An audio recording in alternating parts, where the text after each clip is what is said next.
আসসালামু আলাইকুম। আমন্ত্রণ মাই টিভি সংবাদে। আপনাদের সাথে আছি আমি Cynthia Akter. Khulna medical college হাসপাতালের গাইনি বিভাগের প্রধান ডক্টর শামসুন নাহার লাকির কাছে সিজার হওয়ার পর অনেক প্রসূতি মা ইনফেকশনের শিকার হয়েছেন। পরে অন্য ক্লিনিক হাসপাতালে অপারেশন করে ইনফেকশন সারাতে গিয়ে অর্থদণ্ডের পাশাপাশি নানা দুর্ভোগে পড়েছেন রোগীরা। খুলনা প্রতিনিধি রফিকুল ইসলামের তথ্য ও ভিডিও চিত্র নিয়ে ফাহমিনা মৌরির ডেস্ক রিপোর্ট।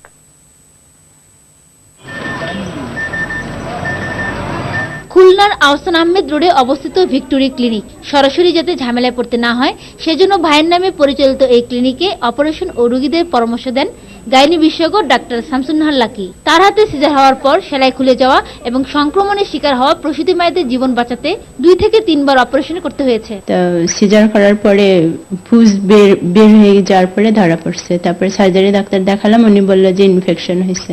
আমার 2 সপ্তাহ পর থেকে ইনফেকশনটা শুরু হয়েছে, ঠিক নিচেই মাঝে ফোলার পরে ওখানে ব্যথা। তাই এই ক্ষতিগ্রস্ত পরিবারগুলো ঘটনার সঠিক তদন্ত চান।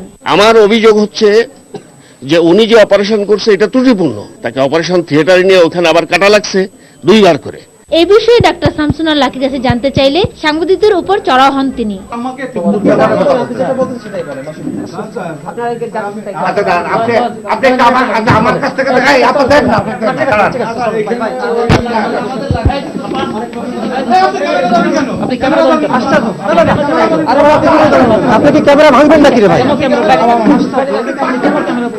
কয়েকবার অপারেশন করার পর যন্ত্রণায় কাতর প্রসূতি মায়েরা দোষী এই ডাক্তারের শাস্তি চান। আমার যে কষ্টটা হচ্ছে, যে কষ্টটা আমি বয়ে বেড়াচ্ছি, ওইটা যেন আর কারোর না হয়, এই জন্য আমি আইনত শাস্তি চাই ওনার। মেডিকেল কাউন্সিলের কাছে, গভর্নমেন্টের কাছে আমার বিনীত অনুরোধ যে তার বিষয়ে তদন্ত করে অথবা এই রিপোর্টের উপর ভিত্তি করে তার জন্য উপযুক্ত ব্যবস্থা নেন। ফাহমিনা মুড়ি, মাই টিভি।